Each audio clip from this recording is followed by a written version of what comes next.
Bismillahirrahmanirrahim. Dalam kitab Al-Hikmah fi Makhluqatillah, Imam Abu Hamid Muhammad bin Muhammad Al-Ghazali menuturkan, hikmah penciptaan matahari.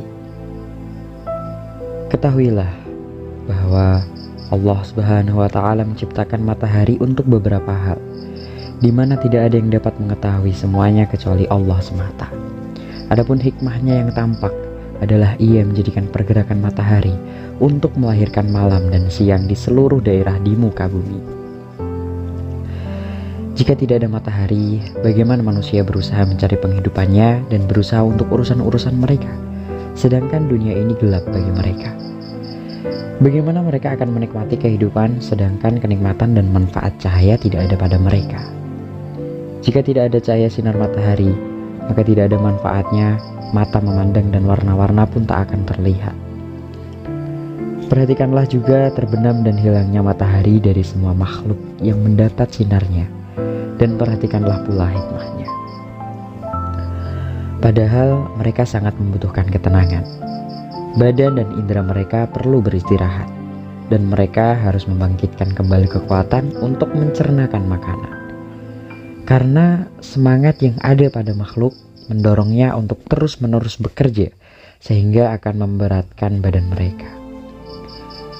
Jika malam tidak datang, kebanyakan hewan pun tidak akan tenang dan tidak akan berhenti dari keinginan untuk mendapatkan apa yang bermanfaat bagi mereka. Selain itu, dengan terus-menerusnya matahari bersinar, bumi akan menjadi panas, sehingga semua hewan dan tumbuh-tumbuhan yang berada di atasnya akan terbakar. Jadi dengan terbitnya matahari di suatu waktu dan terbenamnya di waktu yang lain, membuatnya dalam hal cahaya bagaikan pelita bagi penghuni rumah.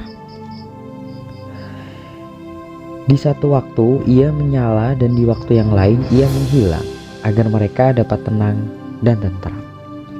Sedangkan dalam hal panas, ia bagaikan api yang digunakan oleh orang rumah untuk memasak, di mana jika masakannya telah matang dan mereka tidak membutuhkannya lagi, api itu dapat diambil oleh tetangga mereka yang membutuhkannya.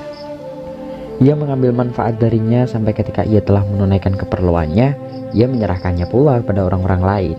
Dengan demikian, matahari selamanya beredar untuk memberikan manfaat bagi penduduk bumi, dengan berganti-gantinya cahaya dan kegelapan yang saling tolong-menolong dan bantu-membantu untuk kebaikan dan keseimbangan alam. Hal inilah yang ditunjukkan oleh Allah Subhanahu wa Ta'ala dalam firman-Nya. Katakanlah, tahukah kalian bagaimana jika Allah menjadikan untuk kalian malam terus-menerus sampai hari kiamat? Al-Quran Surat Al-Qasas ayat 71. Dengan mendekat dan menjauhnya matahari, musim-musim berjalan dengan teratur, sehingga teratur pula lah urusan tumbuh-tumbuhan dan hewan-hewan. Kemudian perhatikanlah pula perjalanan matahari dalam orbitnya selama 1 tahun. Setiap hari ia terbit dan terbenam dengan ketentuan penciptanya. Jika matahari tidak terbit dan terbenam, maka tidak ada beda antara malam dan siang. Dan waktu-waktu tidak akan dapat diketahui. Seandainya gelap terjadi terus-menerus, maka hal itu akan membawa bencana bagi semua makhluk. Maka perhatikanlah bagaimana Allah Subhanahu wa Ta'ala menjadikan malam sebagai tempat tinggal dan pakaian, serta menjadikan siang untuk mencari penghidupan. Perhatikan pula bagaimana Allah memasukkan malam pada siang dan siang pada malam, dan bagaimana pula ia menambah dan mengurangi keduanya menurut aturan tertentu. Perhatikan juga kemiringan perjalanan matahari, sehingga dengan sebab itu musim panas dan musim dingin datang silih berganti. Jika matahari berada lebih rendah dari tengah langit, maka udara menjadi dingin dan muncul musim dingin. Jika ia berada tepat di tengah langit, udara sangat panas. Jika ia berada di antara keduanya, maka musim akan sedang. Jadi, dengan adanya 4 musim ini dalam setiap tahun, urusan tumbuh-tumbuhan dan hewan menjadi teratur. Pada musim dingin, panas mulai kembali pada pohon-pohon dan tumbuh-tumbuhan. Lalu timbullah bakal buah. Udara menjadi tebal yang kemudian memunculkan awan dan hujan, dan badan hewan menjadi kuat. Pada musim semi, apa-apa yang mulai muncul pada musim dingin membesar. Maka dengan izin Allah, tanam-tanaman tumbuh, pepohonan berbunga, dan sebagian besar hewan terdorong untuk bereproduksi. Pada musim kemarau, udara menjadi panas, lalu buah-buahan pun matang, cairan-cairan tubuh banyak keluar, permukaan bumi menjadi kering sehingga dapat dilakukan pekerjaan-pekerjaan yang cocok dengan kondisi tersebut. Pada musim gugur, udara menjadi jernih sehingga terangkatlah penyakit-penyakit. Malam pun menjadi panjang, di mana pada saat itu sebagian orang masih mengerjakan pekerjaan-pekerjaannya. Pada musim ini pertanian menjadi bagus. Semua itu datang secara bertahap dan dengan suatu ukuran tertentu, sehingga peralihannya tidak terjadi secara sekaligus. Ini adalah sebagian dari hal-hal yang menunjukkan pada Anda tentang pengaturan Allah Subhanahu wa Ta'ala yang maha bijaksana, lagi maha mengetahui dan menunjukkan pula keluasan ilmunya. Kemudian pikirkanlah peredaran matahari pada gugusan bintang ini untuk membentuk putaran tahunan. Peredaran inilah yang menghimpunkan 4 musim, yaitu musim dingin, semi, panas, dan gugur. Berdasarkan ukuran perputaran matahari, hasil-hasil tanam dan buah-buahan dapat diketahui.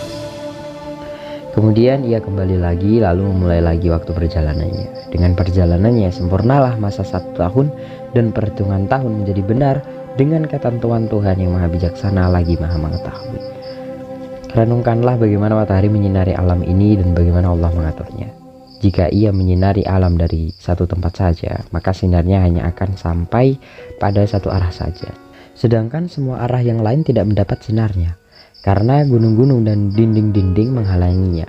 Maka Allah menjadikannya terbit di pagi hari dari sebelah timur, sehingga sinarnya meratai tempat-tempat di sebelah barat yang berhadapan dengannya. Kemudian ia terus beredar dan menyelubungi satu arah demi satu arah sampai berakhir di sebelah barat dengan menyinari tempat-tempat yang pagi hari tidak mendapat sinarnya, sehingga tidak tersisa satu tempat pun melainkan mendapat bagian dari sinarnya.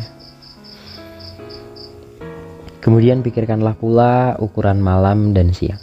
Bagaimana Allah Subhanahu wa Ta'ala mengatur waktu keduanya yang sesuai untuk kepentingan seluruh alam, sehingga keduanya mempunyai ukuran waktu tertentu yang bila melebihinya akan membahayakan hewan dan tumbuh-tumbuhan yang ada di muka bumi. Hewan tidak akan tenang selama masih mendapati cahaya siang, dan binatang ternak tidak akan berhenti merumput, sehingga hal itu akan mengakibatkan kerusakan bagi mereka. Sedangkan tumbuh-tumbuhan jika waktu siang memanjang, maka ia akan terus mendapat panas matahari yang membuatnya menjadi panas, lalu akan mengering dan terbakar. Demikian juga malam, jika ia terus memanjang, niscaya hal itu akan mencegah berbagai jenis hewan untuk bergerak dan mencari makan. Hal itu juga akan membekukan suhu tumbuhan sehingga ia akan membusuk dan menjadi rusak. Sebagaimana yang terjadi pada tumbuh-tumbuhan jika tempat tumbuhnya tidak terkena sinar matahari. Dengan bintang-bintang, orang-orang yang mengadakan perjalanan dapat memperoleh petunjuk di kegelapan malam. Wallahu a'lam bishawab.